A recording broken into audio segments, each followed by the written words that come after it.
आप दोनों का बहुत बहुत स्वागत है। और चूंकि मौका ऐसा है कि पूरे उत्तर भारत में इस वक्त बहुत ज्यादा गर्मी पड़ रही है, हालात बहुत ज्यादा खराब हैं, और ऐसे में प्रधानमंत्री ने भी लोगों को सलाह दी है कि भाई पानी पीजिए, अपना ख्याल रखिए। और ऐसे में आप डॉक्टर जो हैं वो सबसे अहम हो जाते हैं लोगों को बताने के लिए कि कैसे बचाव करना चाहिए, कैसे समझना चाहिए कि इस वक्त की ये जो गर्मी है वो आपको कैसे बीमार कर सकती है। सबसे पहले मैं रुख करूंगी डॉक्टर नीरज आपका, और मैं ये जानना चाहूंगी कि आज की जो स्थिति दिखाई पड़ रही है, जिसमें हम ताजा जो रिपोर्ट देख रहे हैं कि राजस्थान में एक गर्मी तो है ही है, अभी हमने देखा कि वहां पर सैंड्स के जो हवाएं हैं वो काफी तेजी से बढ़ रही हैं।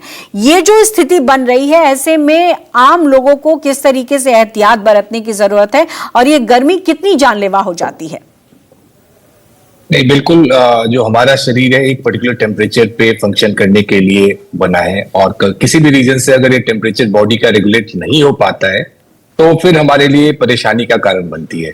जो सिंपल जो हीट रिलेटेड डिजीजेज हैं उनका स्पेक्ट्रम होता है। तो अगर धूप में अगर आप माइनर फॉर्म है, जैसे सनबर्न हो सकता है, पिकली हीट्स हो सकते हैं, अगर आपने ध्यान नहीं दिया, उसमें फिजिकल एक्सर्शन करते रहे, तो फिर ये आपका हीट एग्जॉशन और अल्टीमेटली जो सीवियर फॉर्म है हीट स्ट्रोक में जाता है।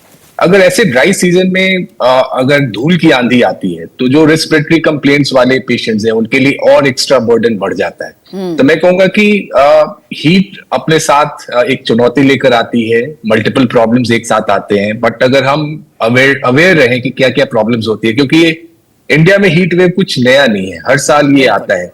तो अगर हम तैयार पहले से रहें, पहले से लोगों को अवेयर करके रखें कि भाई क्या क्या परेशानियां हो सकती है, कैसे बचाव करें, तो डेफिनेटली हम इसके साथ रहने की आदत डाल सकते हैं। बिल्कुल।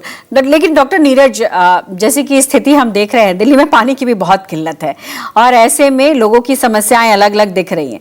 लेकिन जब पारा 45 से ऊपर चला जाता है किसी भी राज्य में, और जब ये पारा 45 से ऊपर हो, ऐसी स्थिति में कौन सी बीमारियां जो हैं वो ज्यादा एग्रवेट हो जाती हैं, यानी ज्यादा खतरनाक स्थिति में चली जाती हैं?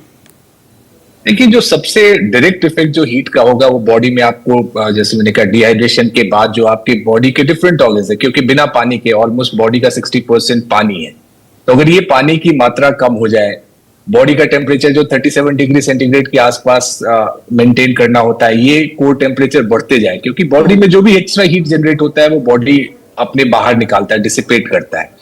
तो जो सबसे कॉमन तरीका होता है वो स्वेटिंग के थ्रू होता है। उसके अलावा कन्वेक्शन, कंडक्शन, ये सब माइनर प्रोसेस है। तो अगर ये हीट नहीं आया तो डेफिनेटली टिश्यू लेवल पे डैमेज होना शुरू होता है, जो हमारे ऑर्गन्स है वो अफेक्ट होने शुरू होते हैं।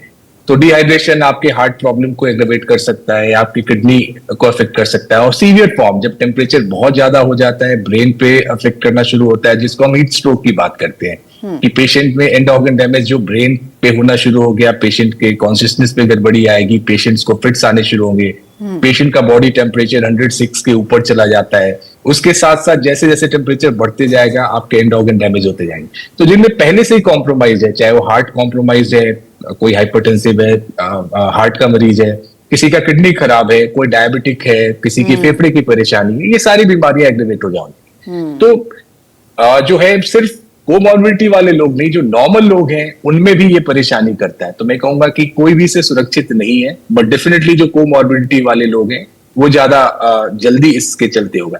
एंड ऑफ कोर्स जो एक्सट्रीम ऑफ एजेस है, जो बच्चे हैं, छोटे बच्चे हैं जिनमें अभी थर्मो रेगुलेशन उतने अच्छे से मेंटेन नहीं होता है, या जो एल्डरली है, अगेन उनकी जो कैपेसिटी रिजर्व होता है वो काफी कम होता है, तो ऐसे लोग काफी वल्नरेबल हो जाते हैं। बिल्कुल, और इसीलिए जरूरी है ये जानकारी उन तक पहुंचना कि कैसे बचाव करें।